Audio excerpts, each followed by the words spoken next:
Today, maybe we will actually get to talking about the Sony State of Play. Or not. This is ChillPoint.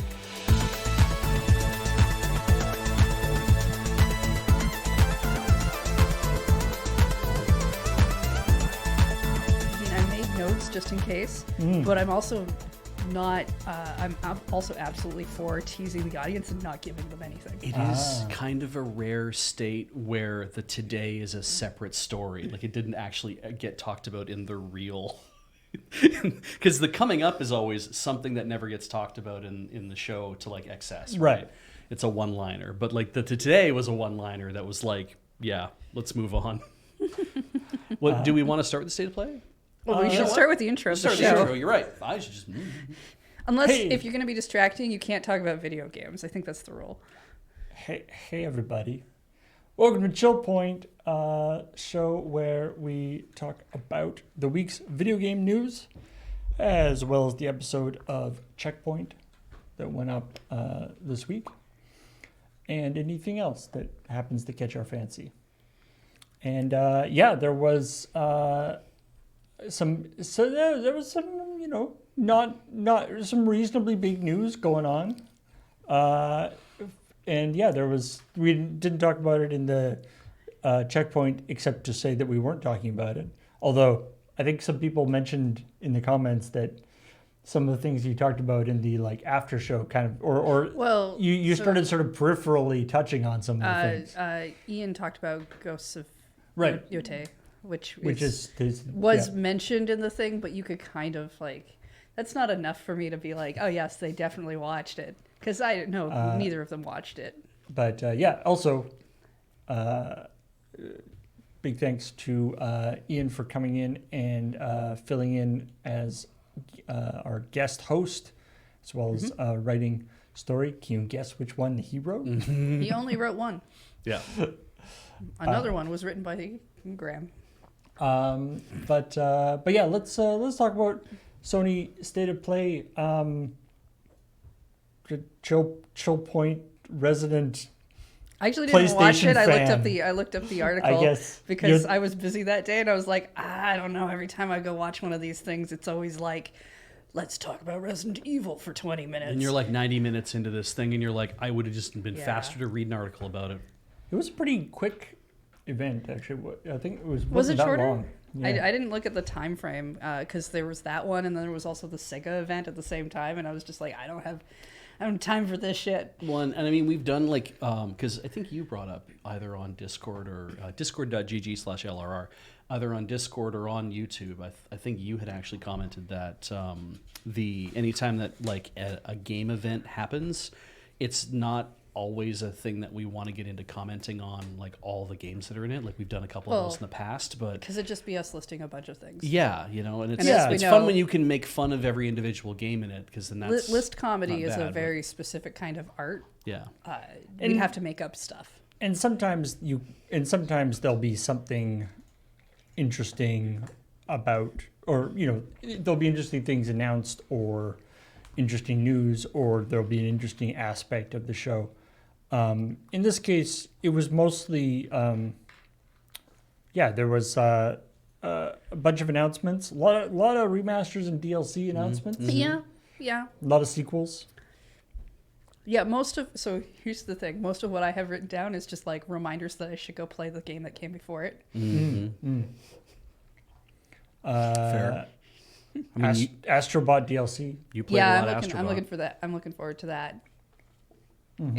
It's not gonna. It's like 10 bots and like a couple levels or whatever. It's small, but that's fine. I've 100% platinumed the game. I could go for more. Oh, and it's free DLC. Yeah. Nice. All right. Yeah, they got Stellar Blade and Helldivers Helldivers bots that they've shown off. I don't mind advertising Boba Dog, our a local company that is their actual dog Oh, cute.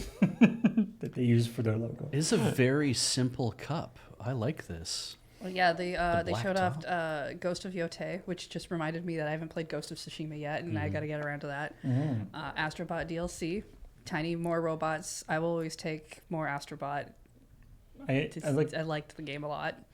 the fully ramblomatic review, Yahtzee's review of Astrobot came out, which the biggest criticism he had for it was that it was, basically Super Mario Galaxy, which is a good game. So, And I had read and it felt a little bit weird because it felt like one of those games that you play with that they used to make with the the cool spot or whatever, like you're playing with the mascot of the company, which felt a little odd. Yeah, I had read an article recently. Somebody had linked to this, I think, on Mastodon, and it was basically praising the game, saying that the game is like a gameplay masterpiece. I'm paraphrasing, but it's phenomenally good. Controls are excellent. It looks amazing. It sounds great. It's very engaging. The music is fantastic. Yeah, but also that it's not just like here comes another Mario game. Mario is Nintendo's big IP, so we're gonna do another game about Mario, like that kind of thing. This is a game about other games, and that they said the fact. It's like Astrobot is so good, it does not deserve to be an advertisement for a whole bunch of other things. And I thought it was a very interesting take I've seen a few people who haven't enjoyed the game. They call it soulless. They call it an advertising thing. That's fair. It has a bit of that flair going on with it. But I think if they really wanted to make it an advertising push, they'd tell me what games these robots actually come from instead of making tiny jokes where I have to figure it out myself. I mean, yeah, when it's constantly references upon references, because there's not even a section in the thing later where I can go and look at what the robots are and what game they come from. There's no, if we wanted to be really, really cynical about this, not only would they do that, there would be a thing I tap on the bot that would take me directly to the store that would let me buy the game or something to do with it. Do the it would be cool if they did if you've played a game with this character, if you've got a save with this character on your memory card or whatever. Oh, like the Psychomantis type. Yeah, they could probably do that. Do some sort of cool interactive. To me, thing. it feels and I don't know a vast majority of these characters, but to me, it feels like somebody who really knows a lot of things, really makes a lot of references. I agree if you take all of that out of Astrobot, maybe it loses something. But I feel like that's kind of in the sense of Yoshi's Woolly World had you collecting different colors of Yoshi's as yard. That was a higher incentive for me to go get that collectible. Yeah. This game actually reminds me a lot of Kirby's Forgotten Land. Right. Because it's there's your home base area. You got to go save a bunch of waddle dees. The more you do that, the more you can do stuff at home. Right. It's cute. It's silly. But what I think is interesting is that there is that thing of normally when you say, oh, this is a cynical, corporate cash-in kind of whatever, that carries so much weight with it that people are like, I'm not going to play the thing then or do whatever. But people are holding both ideas in the hands being like, this is supposed to be a nostalgia trap, but also it's a phenomenal game, and that playing it is worth your time because it is a really good, fun time to be had. You shouldn't have to feel like because it is this kind of thing, that means that it's bad. They do a really good job of giving you a new game mechanic and not letting it overstay its welcome. Yeah. I got to turn into a giant sponge at one point. That really only shows up once, but it's really fun. That is another Forgotten Land thing, right? Oh, I get to be a car for about 60 seconds, and then I have to stop being a car. Those kind of things. Anyway, but yeah, I'm veering off. I find that I feel like people who are much more cynical are less likely to like the game, which is fine. It happens. I still think it's a great game, and I want more of it. I will take all the free DLC. If they give me some good paid DLC, I'd pay for DLC. It's like if the Sneak King Burger King game was an amazing stealth platformer. Oh, yeah, right. Yeah, right. It's it's the Burger King game, but it is just a weirdly good game. Yeah. I liked Anyway. I liked MC Kids back in the day, the hard McDonald's NES cash-in type like platformer game, but it was a really like interesting game with a lot of like interesting mechanics in it. Yeah. Um, So, but yeah, so what else we got going on here? well, okay. So there's a game, and I'm conflicted on it because it's very spooky looking, and I'm waiting for our computer screen to come back on because it makes me nervous that something bad has happened. I'm sure we're still streaming. I hope so. Yeah. Why did my computer go? I don't know why. Just your everything computer- blanked out on our Okay. end here. So. Chat says we're fine. Great. Yeah. So So talk about all the games. There's a game called The Midnight Walk. Now, the only reason I care about that is because it's made by the same dev team that made Lost in Random. Ooh, And right. Lost in Random was a really interesting game, right? Yeah, like Lost it was in Random really was great. weird and just it like maybe I wouldn't say like the most amazing gameplay because some of it kind of bogs itself down, but fun ideas, right? Like that everything's based on the six-sided die. Two Town is obsessed with making a second paper mache moon. Like it's silly and Yeah, yeah. weird, right? The Midnight Walk looks a lot creepier. You're like this pot-headed dude with a flame, and I feel like it might be a little too scary I mean, for me to want to actually play it. Lost in Random was not scary.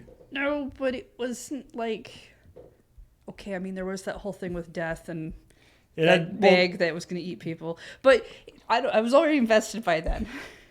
I mean, Lost in Random had a very like sort of Terry Gilliam, Creepy, but not scary. yeah, like Unnerving. and there was also what I liked Lost in Random was like there was no way to tell whether somebody was like, you know, a bad guy or a good guy or like a villain or like an antagonist or somebody's help. You know, you'd come across somebody and be like, "Hello, little girl," and that would be like Yeah. your buddy. Yeah, it was just like there's different levels of like This is just how it sounds. scare factor, and I can deal with like some of the scary that's meant to be like a little emotional All right. or a little more psychological. Once we start getting into everything really looks creepy and maybe he's chasing you, it's a bit much for me, but Right. I don't know. The trailer for it made it look scary to me, and I'm just not. I kind of want to check it out anyway because I did like Lost in Random. It's also got like it's like all stop motion, Yeah, which reminds me of like the Neverhood or Skull Monkeys or those games which were done with like claymation. Okay, this laptop is not turning back on. That's real weird, eh? Why? What? Because it's all lit up. The lights are on. Yeah. But nobody's home. Mm-hmm. Speaking of scary, Alan Wake 2 is getting an expansion, which since the second game came out, I've been wanting to go check out the first one, but I think it is a zombie shooter or something. I don't know. All I The know is there's a expansion lot is a zombie shooter. no Alan Wake. Hey. I don't really know. All I know is that there's a mind palace in the second one. Yeah, I wouldn't call it like a. I mean, I haven't played the second one. I wouldn't call the first one a shooter, but It's a third person walking around adventure style, like exploration adventure, right? Like Yeah. you're looking for stuff. Okay. but you So- do shoot things. You do shoot Okay, things. see, Yeah. I thought he had a gun. Yeah. You also shine flashlights on them. Yeah. Oh, okay, so that's more like the photo one. Yeah, Frame. yeah, it might be More Fatal Frame? Fatal It might be Frame? closer to Fatal Frame in terms of like the kinds of things you do in gameplay. Yeah. It's just that whenever I think of Alan Wake, I always end up conflating with Deadly Premonition. Oh, that's fair. Yeah. Maybe I can just trap Corey in a room with me, because then she can play beside me. There is a new Little Nightmares coming out, isn't there? Little Nightmares 3? Or, Yeah. no, wait, there was a different game that the people who made Little Nightmares 1 and 2 were making that looks a lot like Little Nightmares, but it's different now. There is a Little Nightmares 3, I believe. Yes, there is that too. But there is also this other one that I can't remember the name of. That wasn't in the show. That was in something else. I think an earlier state of play, maybe. Yeah, Little Nightmares is very, very, very spooky. Yeah, Corey and I played the first one on stream. Mm-hmm. The people with the really long arms creep me out. Yeah. Because Too arms long. being too long is creepy. And anything Arms they too did long. with food. Food stuff kind of creeps me out when it gets into that genre. And then the only other thing I really have is that I'm kind of interested in seeing is Fantasian Neo Dimension, which is originally, I think it was just called Fantasian Dimension, was an Apple Arcade exclusive that is now not going to be an Apple Arcade exclusive. Oh, okay, cool. And it's kind of a Final Fantasy-esque thing, so Nice. I thought that might be fun to check out. All right. Laptop seems to have figured itself out. I Great. don't know what happened there. Because it did. You didn't even interact with it. It just went black. Yeah. It just went black, and I had to like turn it off and turn it back on, and It's do a very full strange. reboot. Anyway. Well, it's a good thing the streaming computer is not that one. Yeah. I'm kind of stoked. I mean, Yeah, I anything wish you they were would interested in? continue the series, but I'm also excited about the Legacy of Kain Remastered. The Soul Reaver games are super cool. What kind of games are they? The Soul Reaver games are like, I mean, I guess there would be sort of like God of War style, like third person okay. hack and slash. Okay. That could be fun. The interesting thing about it, though, is that there's the Legacy of Kain series had several of those style of games, and then it also had some top-down platformer stuff, or top-down like RPG-ish No. kind of stuff. And there was there was this sort of plot line that kind of wove through. It's one of the only times, like, they actually kind of pulled off a time travel plot through the like 4 or 5 games. Oh, okay. That it sort of worked. It had the sort of weird aspects to it, but you sort of end up traveling between multiple different time periods, and you see this whole sort of area in different times, and yeah, it kind of works. Because I mean, the trouble there, right, is it's like when you're making a video game, you are like, this will get out there and people will play it, right? But you're not like thinking, I'm going to make another 4 of these. Generally, Right. people are Right. like, I'm going to make this game, and then when I'm done, then I move on to another thing. Oh, it's actually a huge hit. Oh, actually, that means we have to make a sequel now. Yeah. And then you make a I sequel, feel like and you're you're not like, great. thinking about we're going to make another 4 of these until you're like game 7 or 8, like with Final Fantasy. And just, like, Yeah, there's and so if probably you four have- more. At least they had like a sketch of what the story was supposed to be. Yeah, I and if guess. there was a very adept writer, coming in and being like, "Oh, I see what's going the line that's going through these games. So in the next game, if we do this, then you start to expand that idea out more." Yeah. Which It's is, I think, Yeah, it's this sort of rivalry between this guy Kane and Raziel, there's sort of a vampire and an angel, Oh, except well, they I both mean- they end up kind of falling in sort of- love. no, Okay. but they do end up kind of switching. Like, well, Kane like kills Raziel and turns him into a vampire as well, Ah. but then a bunch of stuff happens. It's very But complicated. he then, but as he's dying, Raziel bites Cain, and Cain becomes an angel. I'm just wondering if the manuscript I'm writing for my next romance novel is being bitten by Legacy of Kain, which I have not played. I just need to know that. Well, It should be okay. Okay. just remember that Kate is spelled with a K in this case. Okay. Also, the big thing is that, or the other fun thing is that Raziel, who's the hero of the Soul Reaver games, he's got a cloak that goes up to here, and that's largely because he doesn't have a lower jaw. Oh, good. He just I see. you yeah. can do a thing where you sort of suck the souls out of things, and he just like opens the bottom of the sort of cape that he's wearing, and just Oh, that's he's got an actual excuse for being a silent protagonist. Yeah, that's good. Yeah. I like that. Yeah. creepy. Anyway, what else we got going on here? Yeah, lots of remasters. Lunar remaster. Metro Awakening, so that's Yeah. a Metro game. Dragon Age's Veilguard got a A new thing. a trailer. Is that Hitman World of Assassination? Is that like a collection? Well, no, it's Hitman World of Assassination, but it's for VR. Yeah. So Oh, that's I see. the Oh, other I see. thing that has occurred is there's announcements for essentially a game that's already been out, but now it's on the VR too, I see. Right. Okay. All which makes it kind of less interesting to me overall because I'm not about to do VR. yeah. But yes, in answer to your question, yes, sort of. Okay. Hitman World of Assassination is the current is what Hitman currently is. That is the current incarnation of the Hitman franchise. I see. Okay. Why it's complicated is because Hitman World of Assassination ate the other Hitman games as the largest Hitman title. Yep. Why not? It just ate the other Hitman. Like because the way the Hitman games were working in the new series was they were like Hitman 1 came out and it had like 10 missions or whatever. Sure. And they added a couple missions. And then they brought out Hitman 2 and it could like import all the missions from Hitman 1. Oh, I see.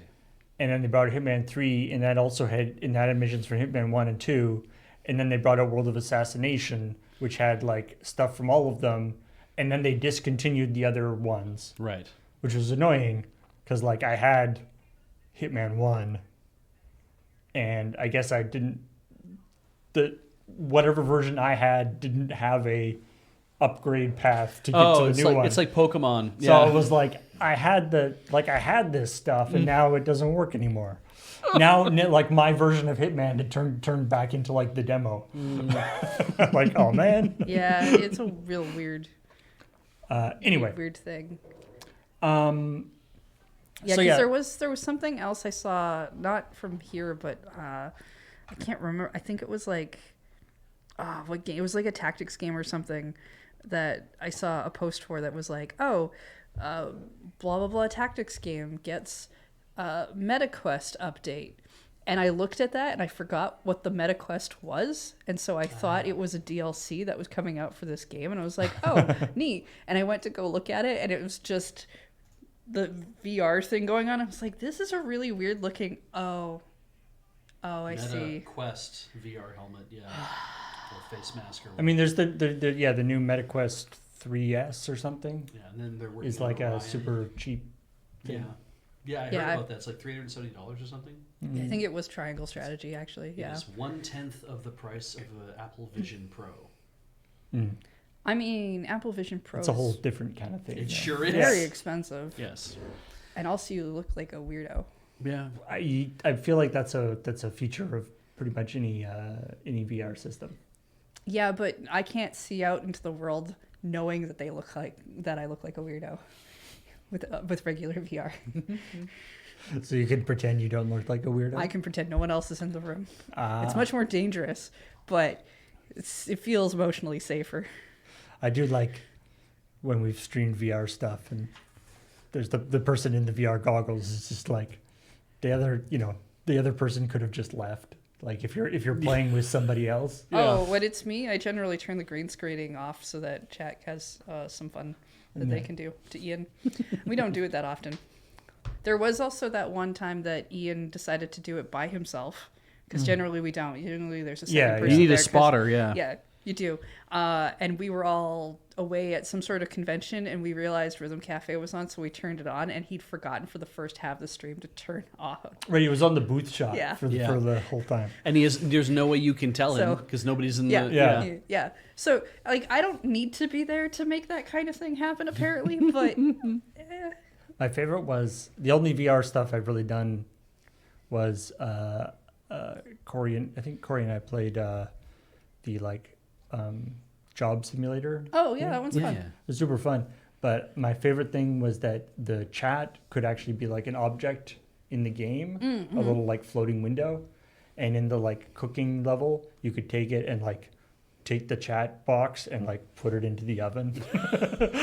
Yeah, I think Job God. Simulator and I think Beat Saber are really kind of the only VR games I've played. I mean, VR is fine and all. It's just it's not really how I want to game. most of the time. Mm-hmm. I'd like to try it out more, but it's not super. I mean, they say you can do it with glasses, but it's not great. I imagine it's a little less comfortable depending on how that helmet fits around your glasses and stuff. Yeah. Anyway, let's talk. So that, I guess that covers what we talked about in the opening titles to Yeah. ChillPoint. So in terms of the stories we actually did talk about during the episode, we started with Graham did a story about the Pal World Pokemon or Pal World Nintendo thing. And I mean, this is one of those stories where the story is basically that we don't actually know. Yeah, this yet. is an appeal to reason. Yeah. Is what it was. It's like we all want to speculate on what's going to happen and what maybe is going to what's coming of all these things and all this, and everyone has like a different take based on whatever fucking axe they have to grind against either company. This was more of a look. It could be anything. We don't know yet, but boy, there's a lot of you who think you have a good idea about what's about to happen. Well, I mean, it is the it's the tendency online. You know, you got to have the hot take. I mean, we're obviously We're not immune from that. not immune from that. Although No. our hot takes are usually we don't know. we're like if you're going on a scale of like hot takes based on how YouTuber content goes, we are not on the hot end of that scale. We're kind of like lukewarm most of the time. Maybe we get a little warmer, but There's a one aspect of this actually that would be good that some folks brought up in the comments, and Graham corrected was this small aspect of saying that they did not get sued for intellectual property, when in actual fact, like a patent is under the umbrella of intellectual property. Yeah. So it's not correct to say that they didn't get sued for intellectual No. property. They didn't get sued for trademark or copyright. Yeah. They got But sued for patent. I think I believe what Graham said he was trying to go for was the idea that it wasn't like What we the normally Pokemon looked like other Pokemon inside the game, Yeah. right? It's something different. Yeah, copyright and trademark was what people assumed it would have been, but it wasn't. Yeah, and I mean there's gonna come a point where they do release what patent it is. It'll just be later in some court proceeding, and it'll be less interesting. And hopefully it won't go on too long, like when we had to constantly do updates about Apple versus Epic. Yeah. Because I got nothing against doing updates, especially if anything interesting comes out. Like when we were talking about those stories, the fact that we found out additional information about things that had nothing to do with the trials were kind of interesting. Yeah. But Because it's of discovery also stuff. week after week having to retread the same thing gets a little boring. Yeah. I personally would have preferred Nintendo not sue Pal World, because I would have preferred to never talk about Pal World again. Yeah. But apparently I don't get what I want this year, so that's fine. To be honest, a lot of this was talking about some of the patents that Nintendo does have. And, and this is certainly not the first, and I'm sure it won't be the last time that we have gotten good enjoyment out of patent filings. Oh yeah.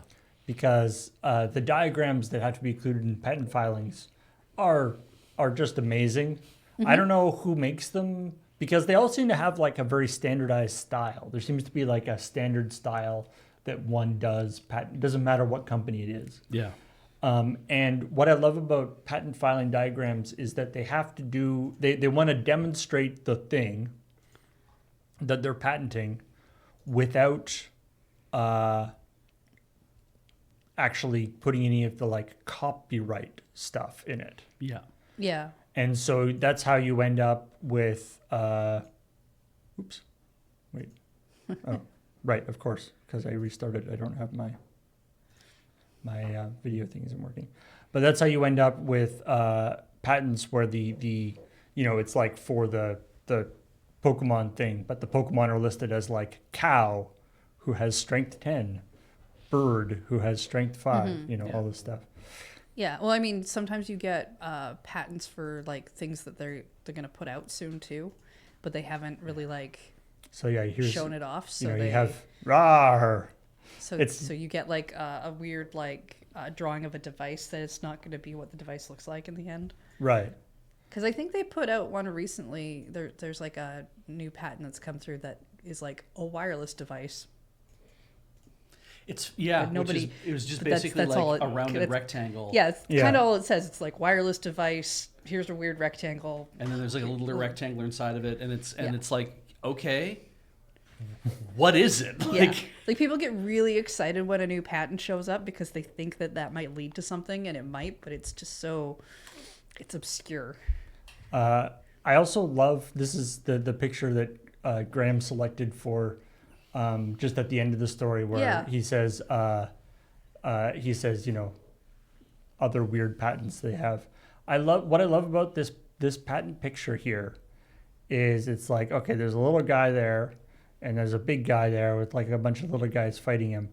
But somehow, even within the extremely basic drawing of the patent, I feel like this big guy doesn't want to be crushing these little guys. He looks sad. He looks sad to me. I like initially thought that this was like a reference to Doshin the Giant. Oh, That old GameCube game where you were like, I mean, N64 DD game, but GameCube game where you played a giant, like yellow featureless creature that walks around and tries to like help people. But then I'm like, but there's people with like swords and shields, and I'm like, oh, that the guy on the right is holding the sword in his left hand. That's Link. That's what this is supposed to be. And those are his friends, which are battling a Hinox, because Hinoxes are giants. In Right. that oh, I game. would have gone with the stone dude.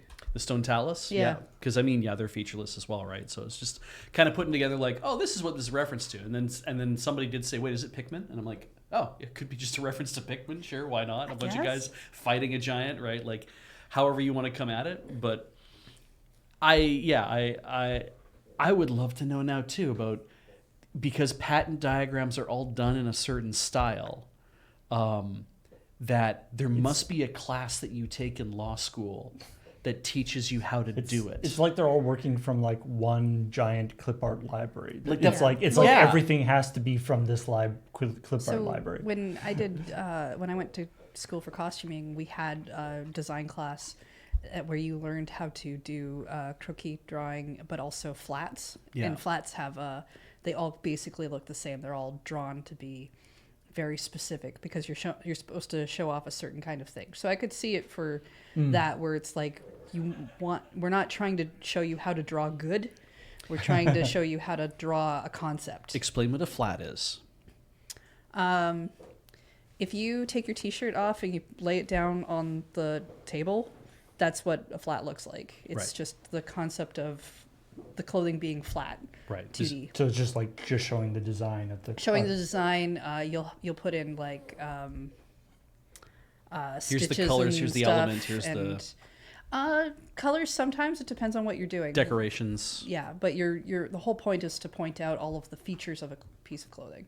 Right. Now explain what the croquis is. That is the 9 heads tall model person who doesn't look realistic at all, and how the clothing should look on a person who is 9 heads tall. People are not 9 heads tall No. naturally, so yeah, Even a lot of models aren't. yeah. How many heads are you on, dude? Well, I believe, if I remember right with my anime stuff, a chibi drawing is about like 2.5 heads tall. It's the 9 proportion, right? Yeah, Like yeah, your yeah. figure has like a head, and that's how many. Right. Yeah. Yeah. Boop, boop, boop, boop, boop, boop. So, in other Nintendo intellectual property news, Great. Nintendo is cracking down. I mean, we've talked about a lot of Nintendo IP crackdowns Yeah, lately. they are continuing the process of cracking down on works that they do not want to exist out there. And in particular, this is AI generated work. It doesn't seem to be targeting just like fan art, like fan drawings made by people. it seems to be specifically targeting AI generated work. I guess maybe the idea being that might look more official, Yeah. depending on how good the AI But generation you is. found some great stuff that was There- like, there's no way this could ever be mistaken for. Yeah. Like stuff that looked like really polished with like specular highlights and shit, but everyone's got like weird numbers of fingers, and they're like, and this guy doesn't even have a full head yet, and it's like, yeah. And then and they're using a company called Tracer, which is also using AI, but they're using a different kinds of Yeah. AI to actually sort of find AI generated Yeah, artwork and stuff. This is the problem we end up having, right? The This is- AI why- is like why the this term AI is very basically- broad term. basically That, meaningless what does it now. mean? Video game AI is not the same thing, right? It's just how a character acts in a game. Yeah. Level design AI is also different. Generative AI is kind of what we're referring to in terms of the kind of imagery that Nintendo's trying to take down. Tracer's AI is not going to be generative AI because that wouldn't make sense for what they're doing. The interesting It's such thing, a bad term now. and the Yeah. interesting thing is, supposedly the idea is that Tracer's thing can tell the difference between AI generated work and non AI generated work, Yeah.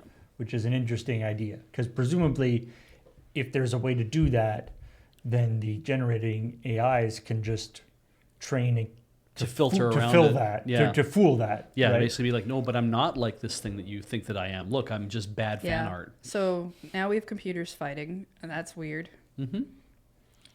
Yes, I will also say that going online and searching for Tracer AI images Oh no. is not the Filled best. with Overwatch characters? Yeah. I'm not saying that they shouldn't have named themselves that because of the Overwatch character, but it is a consideration. Yeah, I'm sure that was really not helpful for your search. Yeah. It's and I commented on the fact that I think it's interesting that the that is a tool that can be in somebody's toolkit, and that it is using one thing to fight the other, but that's of course in the general respect, because as we said, the term AI is being applied to a whole bunch of different types of product and ideas and stuff like that. But it is this, I am the automated generation of bullshit, and then the automated generation of the thing to clean up bullshit. And then I feel like we're locked in cookie clicker. I mean, it's the situation we've had with like spam for 20 years. Yeah. Oh, where goodness. it's an arms race between the spam filtering. What is AI effectively? Yeah. The spam filtering algorithms versus the spam generation algorithms, and to the point where something like 95% of all emails sent on the internet is spam. Yeah. Yeah. I actually can't keyword filter out the new batch of YouTube bots. It is very annoying.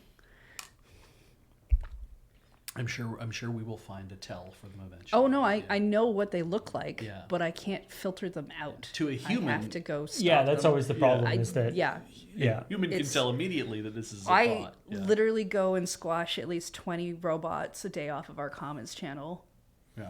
That's why our comments channel looks as good as it does. It's because Heather has to put in the work. It's so annoying. It's Yeah. such a waste of time. It is, right? Like it. Anyway. It's Sonic's 30th Batman anniversary. Oh, did you want to talk about Ian's thing? Or Oh yes, Yeah. sorry, we Yeah. skipped that. Ian had this story about Assassin's Creed Shadows getting pushed back into 2025, specifically February 2025, when it was pretty much like planned on being released like very soon. According to Yves Guillemot, the CEO of Ubisoft, it is sort of feature complete now, but because of the quote unquote softer than expected response for Star Wars Outlaws, They are going to put a little more extra polish on it. Yeah. Okay.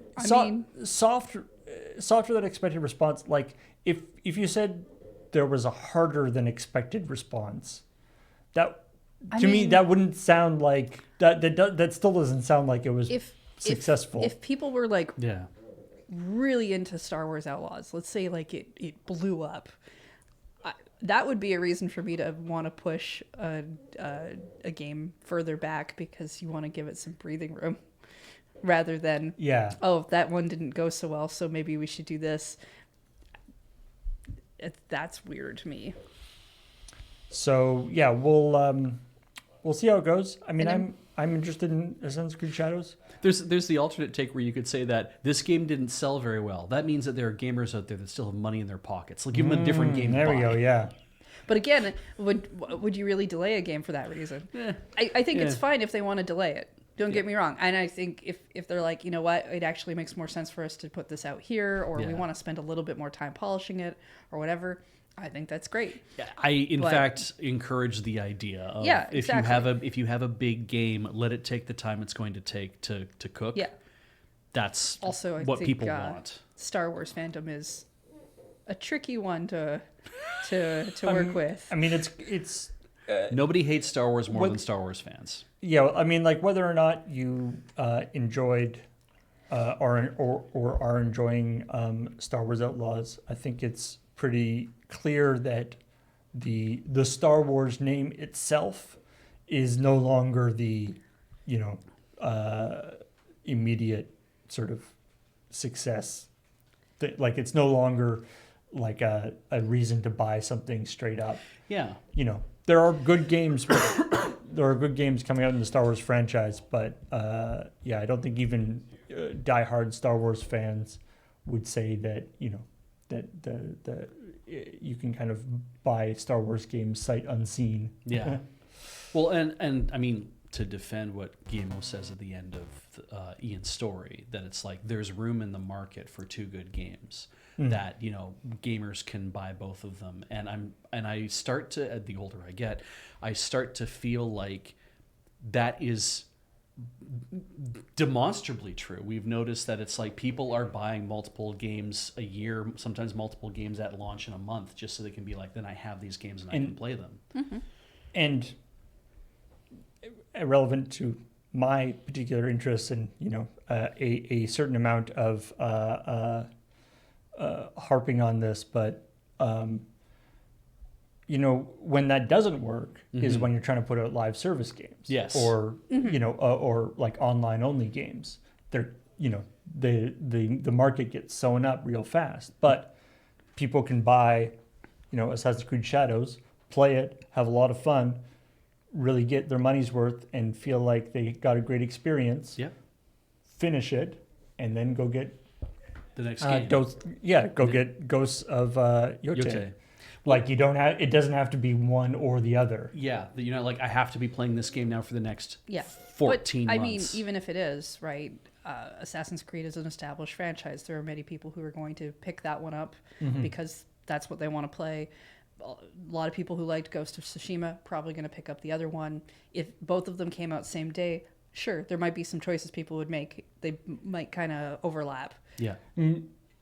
But yeah. Aside from the setting, there's also like, I remember when Ghosts of Tsushima first came out, it was sort of, people were calling it sort of Assassin's Creed, how Assassin's Creed should have been done. Yeah. Or the sort of modern style of Assassin's Creed, but they were doing it better. So there is that like connection as well, that it's not just the setting, that it also is sort of filling in a similar gap, but we shall see. It's and there's a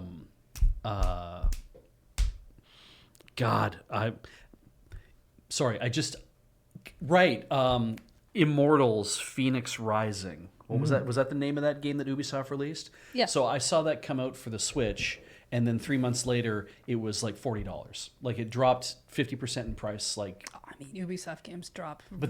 But that's what I mean. Is that I have it in my mind that Ubisoft games go on sale incredibly fast. They do. As a And that's just industry canon now, and that is not a great place to be for a company trying to make video games. I think when you're used to playing Nintendo games, that when Nintendo sells their 5-year-old games for $80. Yep. It's you. I mean, I believe I saw a thing where I believe currently Assassin's Creed Origins is on for like $5. Jesus. Yeah, right now. and it's I mean, like, that one's like 5 years like, old. and I like it when games go on sale. Like I do like when a game gets cheaper. Like it gets like to a point. It's like, oh, I'd like to be able to pick up that game for a little bit cheaper. Sure, sure. why not? I think everybody wants to do that. But like Assassin's Creed Origins never stopped being $80 worth of fun. Right? Right. Yeah. Like yeah. it was, you get it for $5, so incredible value, right? And you feel really good about like, oh, Ubisoft puts their games on cheap so I can buy them. It's like, yes, that does happen, but also it never stopped being that cost of fun. Like you are getting great value from that game. So there is a great difference in, I feel really good about getting an incredible value, but at the same time, watching your games get like depressed like that in price and then being like, well, now we have to go into the tank and release games fast because we have to crunch and push shit out and do whatever because I can't afford to pay people to work for 5 years on a single game. They got to get it done in 2 years and the games suffer as a result. And it's like, boy, that seems like a really terrible cycle to be trapped well, in. I mean, because we don't have the money to pay Ubisoft's them. reputation is not great for a lot of things. But like Mario and Rabbids is the like Nintendo Ubisoft, but published by Ubisoft, if I remember right. That game dived hard. Like you could get that game for $15 after not that long. Yeah, 6 months or so. I think. Yeah. To the point where when the sequel came out, they were like, "Oh, no one really seems to want to buy this game," and I'm like, "Yeah, it's because you're all waiting on your price cut that the other one did." Yeah, because most Nintendo forums upon forums that I was lurking in talked about how they wanted to pick up the game, but they would pick it up when it hit like $30. Yeah. Yeah, like if you've got the constitution to stand hard like Nintendo does in terms of they're dropping your price. Yep. There are advantages. And And disadvantages, I tend to be very grumpy about buying old Nintendo games. Sure. But I like Breath of the Wild has never stopped being $70 worth of fun. Like, but that's kind of nice. I do think it is funny though, as far as Mario and Rabbids goes, that it is like it drops so significantly in price, and I'm like, you did the worst thing you could possibly do on a Nintendo platform, which was to take something that was like highly pushed by Nintendo and drop price on it so fast, because now all the Nintendo people who don't really play a lot of outside games, who know how fast things go on sale, are like, oh shit, the games go on sale? They can go on sale? They can. I mean, so I know the joke is, oh, Nintendo never puts its games on sale.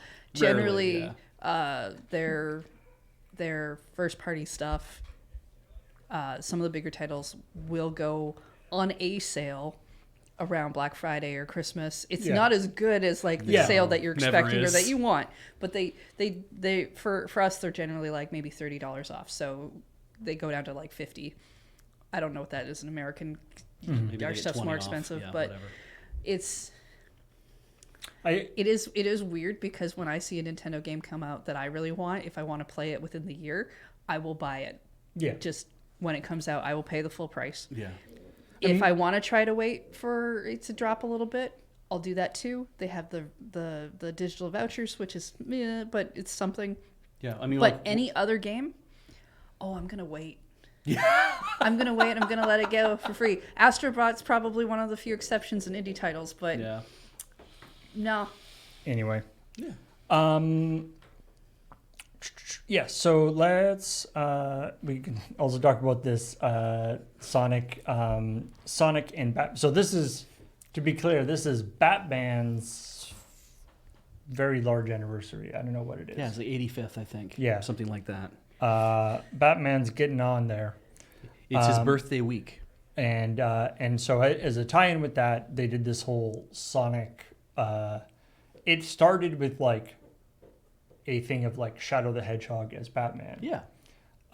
And then it's sort of they're like, no, we're actually going to do this whole like comic book line. We're going to do all this tie-in stuff. We're going to have all the Sonic people as the the sort of GLA, as a bunch of the heroes from the DC universe. And then Beach just decided to troll everybody. Yeah. Yep. With the I appreciate that Beach went through making some suggestions for who could play who, and I appreciate the different angles of incorrectness you put into this. You had your Ghost Rider. Yep. From Marvel. You had, you talked about Yellow Sonic. We really need to point out Beach specifically went and found Ghost Rider with a Marvel Allow me to show you thing on there, like. Allow me to show you the comment. This is the note for this. He gave me this picture, including definitely try to keep the Marvel logo in there somehow. Yep. Yeah. I know. That was fully intentional. He knows. Yeah. He knows. Yeah. Beach The has only been one- talking about the story for like the past 2 days to me. Oh, it was brewing. And he was just like, if I do this and this and this, am I gonna do what? I'm like, you're just gonna make the comment section a mess, aren't you? And then he said the night before, the thing he said to me was, he was like, I'm gonna end up giving Paul a lot of work because there's gonna be a lot of images. And I was like, yeah, okay. I mean, it happens. And he's like, and then you're going to have a lot of work because there's going to be a lot of timing. And I'm like, God damn it. Now this affects me. Wait. I mean, I don't mind a lot of images as long as you're speccing them all. So that if I have to go and find all the images, then it's a pain. Like when I know what the joke has to be, it's like then I want to put the work in to make sure that it's like, let's make sure that it's way simpler. The ones in the list of the things that I had the fun with was like Blaze the Cat should be Raven, because I was just kind of looking at who's in here, and I clicked on Blaze the Cat. And I'm like, and that was just like legit. Yeah, because it's like Blaze the Cat, who is purple, has a red thing in the middle of their forehead. I'm like, oh, that's Raven. I think it would have been funny if we gone with Big the Cat. But I looked up Raven. Raven has been in multiple incarnations. Yeah, no, Raven's awesome. So many different designs, actual bird-looking things, like all sorts of whatever. I'm like, she's got a dark and mysterious past. But I was like, it's not that mysterious anymore. I wanted. It's a demon. Yeah. I wanted Teen Titans Raven is who I wanted. We've met her dad.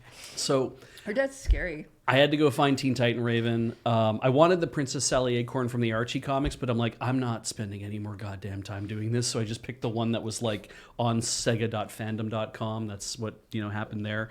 But like, yeah, when I started noticing, I'm like, wait, there are a lot of hedgehogs that are all different colors in here. So that's Green Sonic. Oh my God, there's 2 Green Sonics. Well, there's a Purple Sonic. And then I was like, oh, well, you know what? They're all Sonics to me. Of course they would be. Yeah. I'm an idiot. So they're all Sonics. Beach pulled out the Sonic Underground Sonics, and I was like, that's Sonia and Manic, and they're technically triplets. Yep. And they're all 3 of them are voiced by Jaleel White. Yep. yeah. It was great. I had a lot of fun. You should see. So we know for sure there are comics coming out in March 2025. It sounds like there's going to be some other stuff that they're going to be doing, but it's not clear as to what that is really yet. That's why I speculated on some stupid shit to make fun of DC, and was then just kind of like, let's let it go.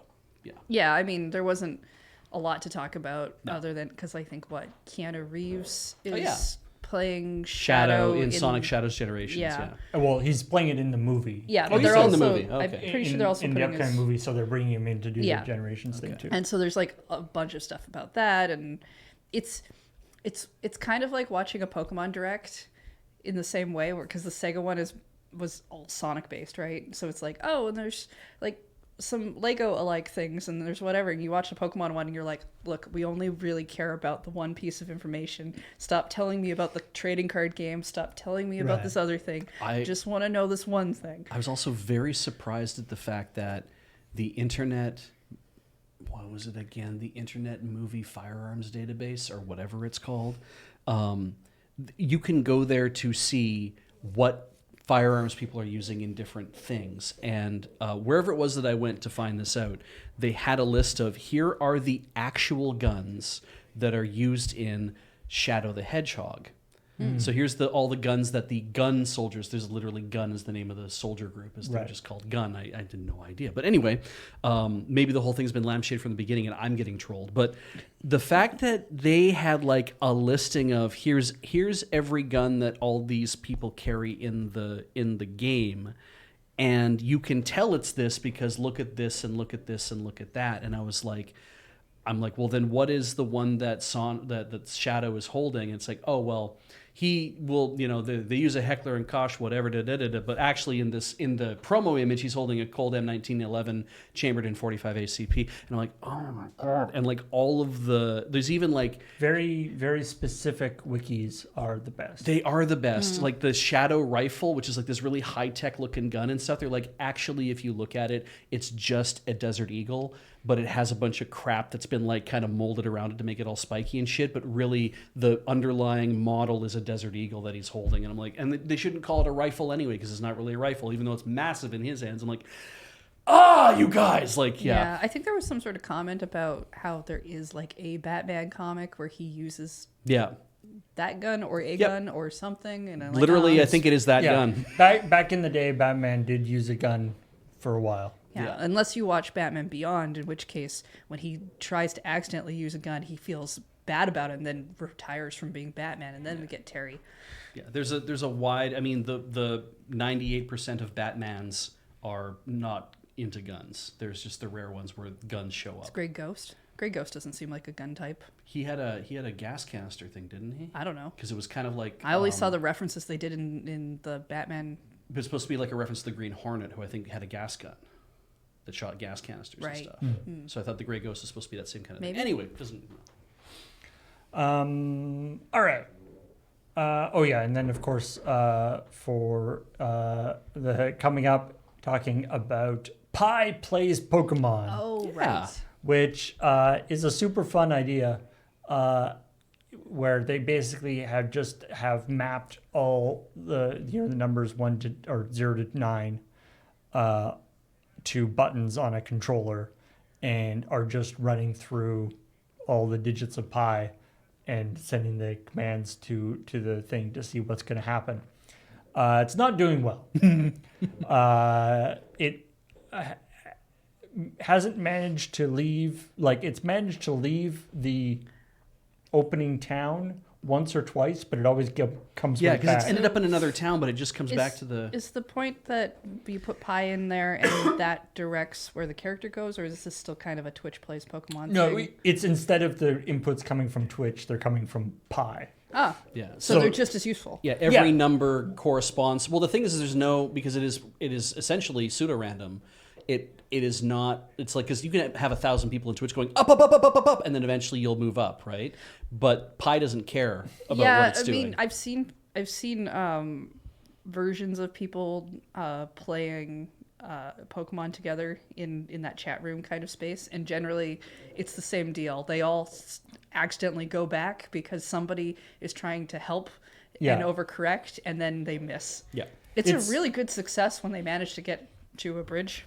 It's interesting because I remember when Twitch Plays Pokemon was happening, I remember thinking, how would an RNG do in the same situation?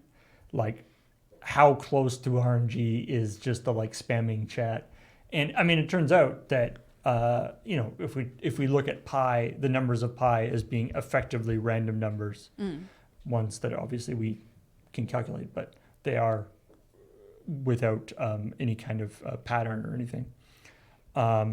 Then we see that no, in fact, the Twitch is better than just a random number generator. Yeah. So yay for that. They are, because if you watch them long enough, sometimes they try to coordinate, and then of course you get a troll or two in there. But so the interesting thing, I think, though, would be to see somebody start up a competing channel, but with the numbers assigned to different buttons, or just offset the start, start at the 100th number of pi, because that's the interesting thing, right? Is that it's so, but theoretically,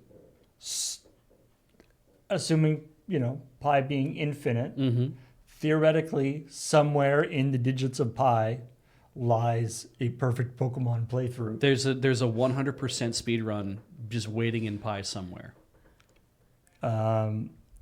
Or use a different fight two irrational constants against each other. What I loved about this is I was looking for a video, over the outro, we usually show a little video playing, And I was like, oh, okay, I'll grab, I'm sure there's like a highlights or something of this from the stream because they've been streaming it. And so I went to the YouTube page for it, and to the there's like a playlist. I'm like, oh, this would be great. And then I realized that the playlist was like 200 or 300 videos, every video being exactly 12 hours long. Oh, It was wow. just the pure raw playthrough. That's what people like on the internet now, right? They like the long forms. Yeah. I mean, yeah, somebody should do Tao plays Pokemon Sapphire, or rather Pokemon Ruby. Might as well just have them go against each other. Let Tao, them Tao is 2Pi. put Pi on the one, put Tao on the other one, Yeah. and try to get them to successfully trade Pokemon together. Anyway, let's talk about a couple other stories Yeah. that have come up.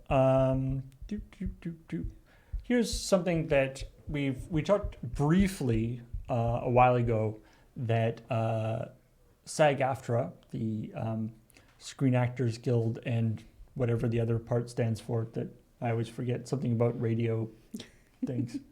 Right. Association of Film and Television Recording Artists. Sure.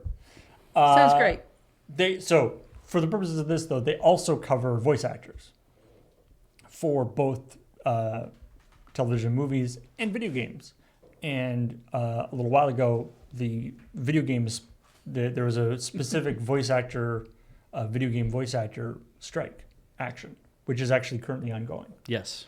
Now, the interesting thing about this is that, unlike maybe there's the writers' strike, and there's various other strikes that have happened in recent times. What's a little bit interesting about this is the video game industry doesn't seem to be as coordinated, I guess you would say. They're not as deeply sunk into having to rely upon SAG-AFTRA talent. Well, but also within the industry, they aren't very, so like a lot of video game companies did whatever the opposite of crossing the picket line is, and we're like, yeah, we'll make an interim agreement with you. Right. We'll give you everything you want, which is great because that makes the bargaining position of the rest of the video game companies worse Yes. when some of them have sort right, of yeah. broken ranks. Yeah. So that's good. Yes, I should say yes. It's not just voice actors. It's also performers it's basically performers in video games. real performers in video games. Yes. So voice actors, mocap. Basically, if you're doing anything that's a performance within the video game context. Yeah. And of course, one of the big things that they're concerned about, as with the other strikes that have been in the industry, is the AI generation and using their performances. And that's particularly a problem in video games because there's already sort of a pipeline for doing that kind of stuff, especially like motion capture and things. And so this recent story is about that Formosa Interactive, who basically the SAG-AFTRA has gone after this company, Formosa Interactive, because they allege that Formosa Interactive is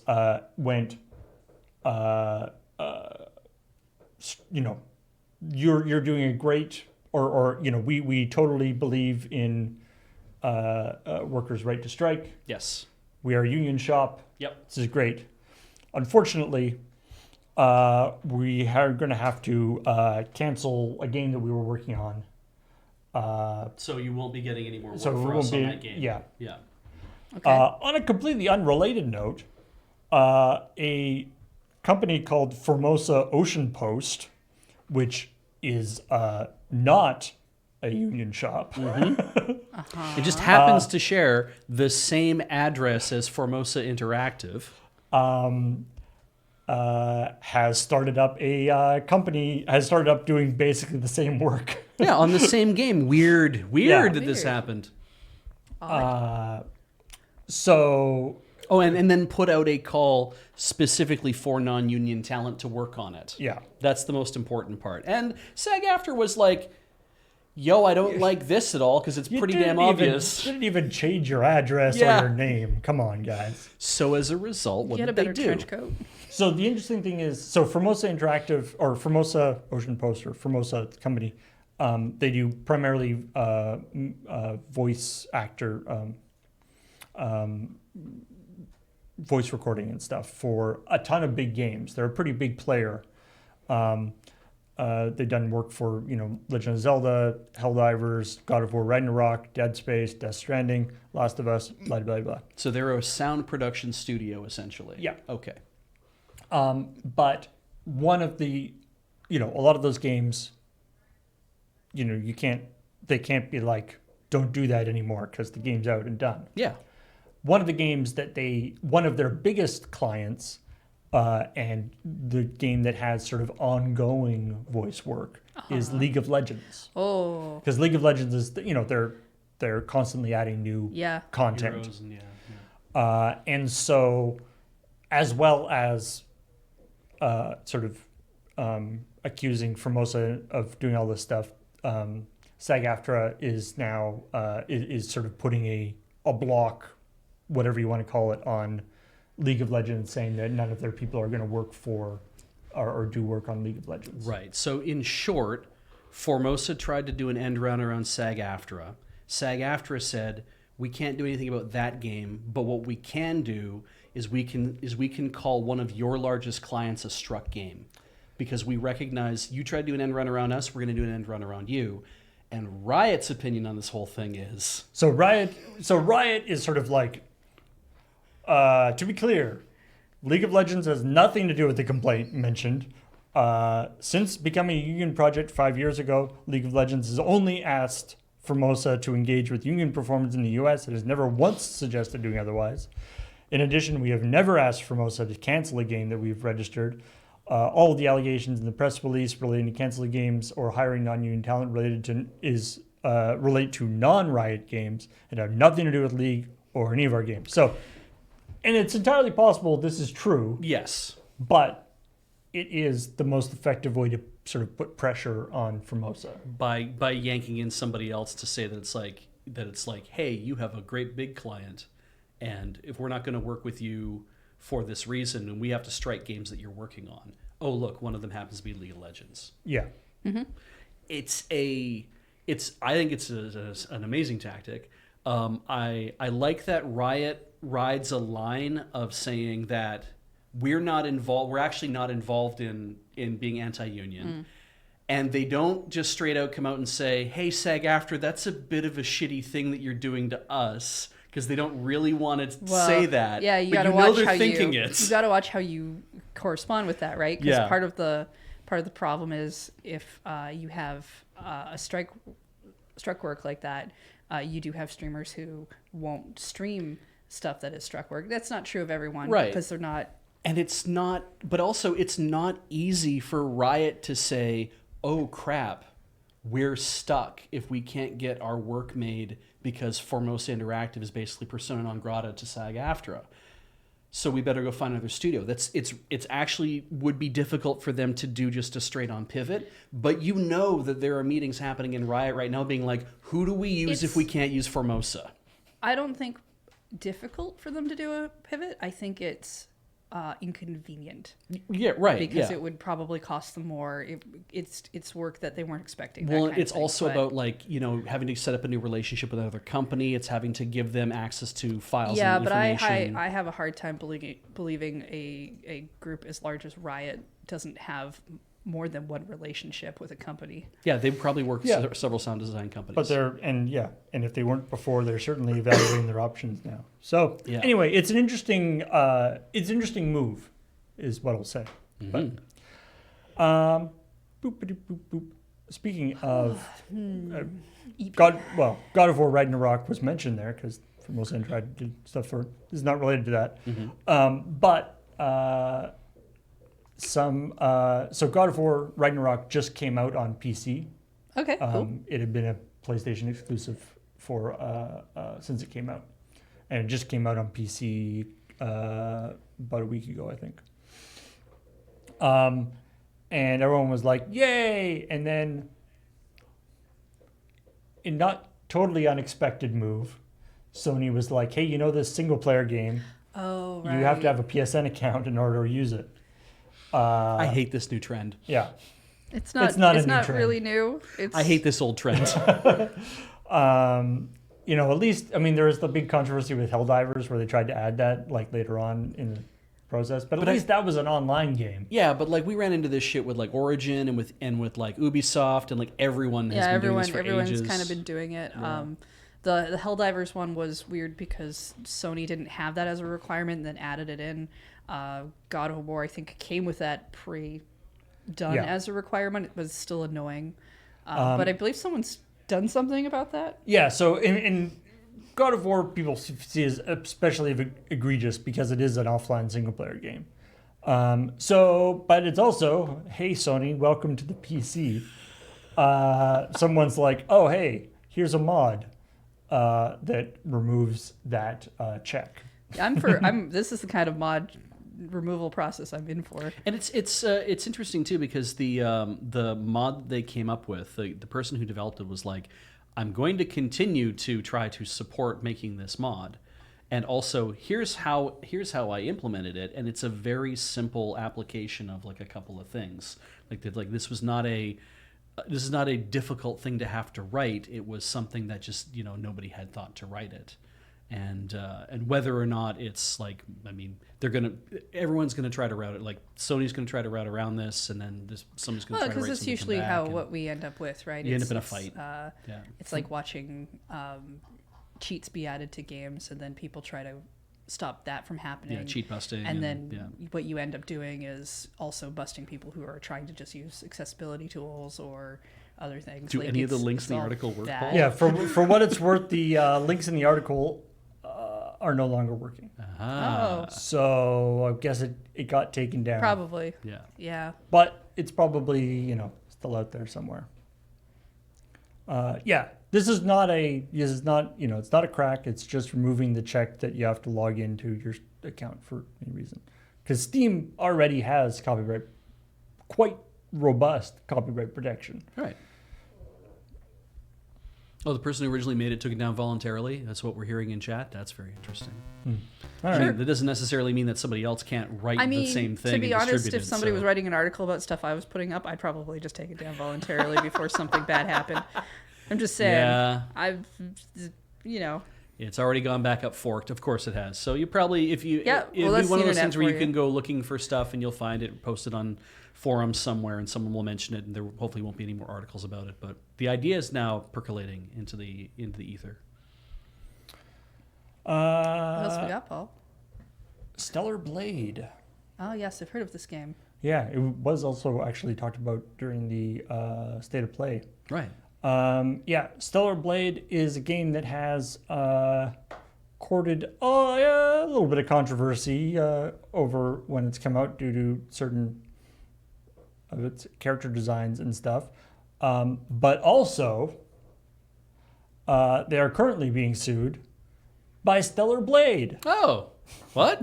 Wait, Stellar Blade's being sued by Stellar Blade? Yes. The company, so the developer Shift Up, the game Stellar Blade, 2 words, is being sued by a Louisiana-based film production company called Stellar Blade. 1 word. Who do not have a great. As you can see, this is the logo for the video game. Uh-huh. Is that papyrus? That looks like papyrus. I'm down here, yeah. So they clearly there's clearly going to be some market confusion.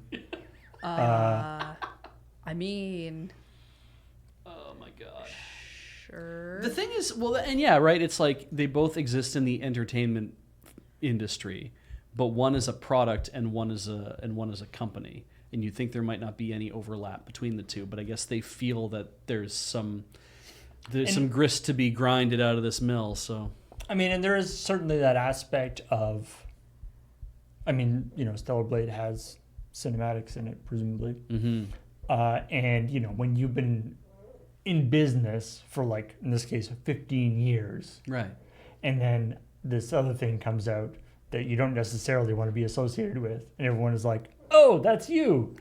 And it could Yeah. I could see how that would be very annoying. Yeah. It's just their logo with their sword looks like they make knockoff Prince of Persia movies. I don't mean to, maybe they don't, but when I saw that sword, I'm like, I wonder what graphics package they took that from. Like I was like, I don't know if they drew that themselves. When I see Papyrus, I just kind of instantly think it's like, oh, you didn't put a lot of thought into making this It's in a the first stationary place. store, Yeah. and that's it. Yeah. Or Avatar. Yeah, or Avatar, that's true.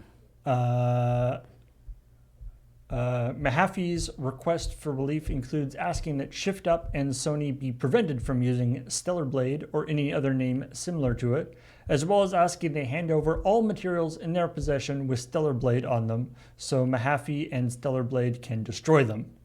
Oh, okay. Additionally, Mahaffey is asking to be paid for damages and attorney's fees. So, anyway, we'll see how that goes. That one I feel like we're less likely to see the end of because it's such a weird, Maybe there'll be tiny thing that there might not be coverage. Who is involved? Like, who are all the parties to this lawsuit again? Because it is obviously Shift Up. Was there anybody else who was getting sued? Shift Up and Sony, And Sony. because it is a Yes, PlayStation game. it's a first party published. Yeah. So game. then I wonder, I mean, since Sony's involved, like, is it going to be a thing of F it, book a lawsuit or book a settlement, we're done? Or are they going to be like, actually, we want to, we're disconnecting ourselves with this. We're not at fault for whatever. Like, I wonder how far they will go over trying to be like, screw this. Like, or are they just going to be like, no, it's not the same thing? I guess it would also depend largely on how interested they are in like continuing the Stellar Blade franchise.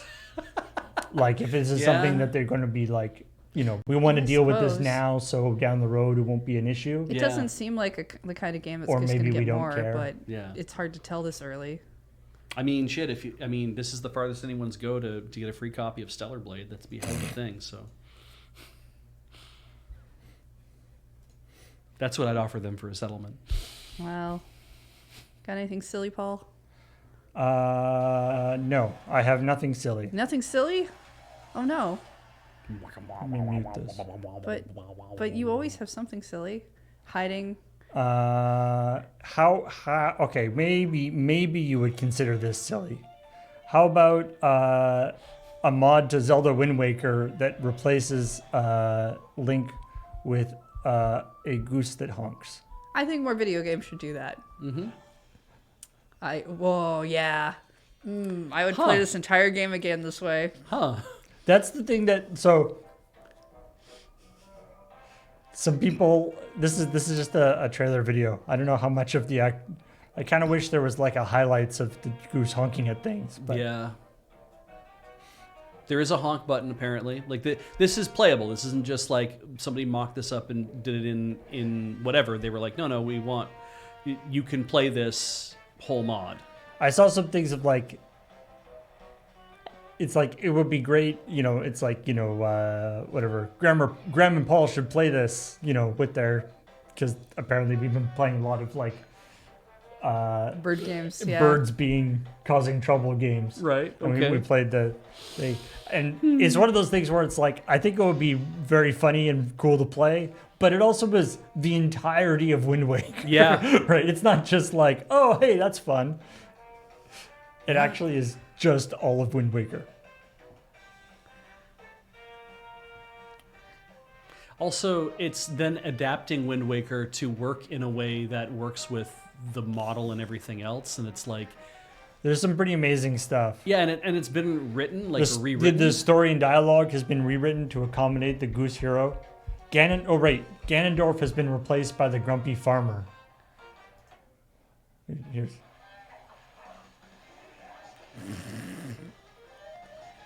Turn around. Oh no. Run away. Where is he? There he is. Urgh, with the no grease allowed sign.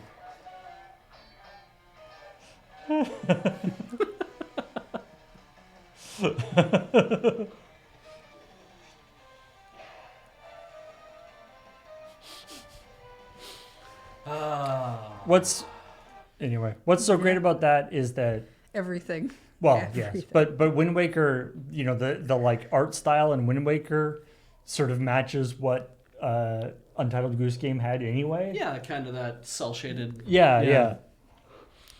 There was another. Did we mention? Was this news this week? I can't remember if it was Cable Sasser and Evan Morgan shared. Panic had done something called Untitled Goose Program. Did we not talk about that? I haven't heard It's of a that. brief. It's a brief little. They made this brief little video that was like. Right. It was like public access English television looking thing. It was going to be like a cartoon or a TV show. And it's all done in the same style. And there's like a whole section in it that's. If you go on YouTube, you can find Untitled Goose Program MME.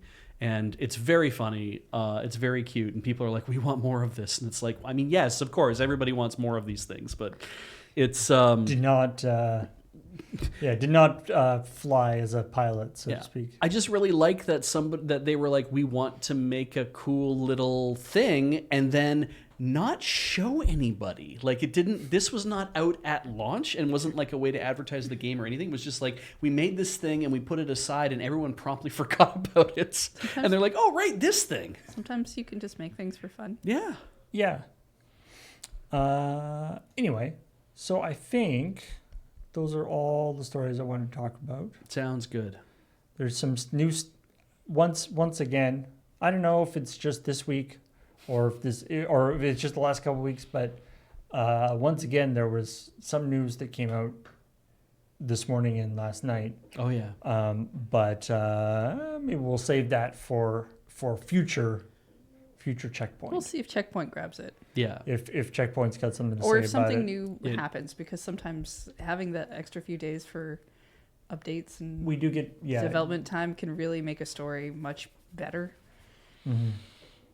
But anyway, that's all the stuff we want to talk about. Tell us what you were excited about from the state of play in the comments. Engage, and why? Also, tell us why Beige was wrong. Yeah. About. I mean, don't worry, they're don't already doing that. Don't forget to do that.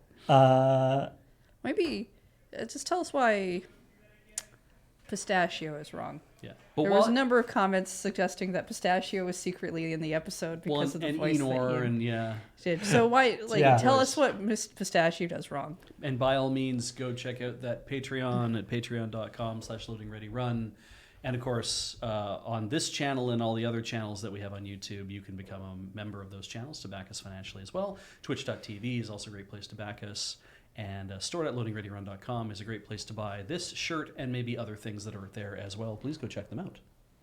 I'm trying to get the sleeves restocked. Yay. I'm going to say that out loud so that I definitely am going to get way further ahead on that than I have so far. But I'm trying to get those sleeves restocked. All right. Thanks everybody for watching, and we will talk to you later.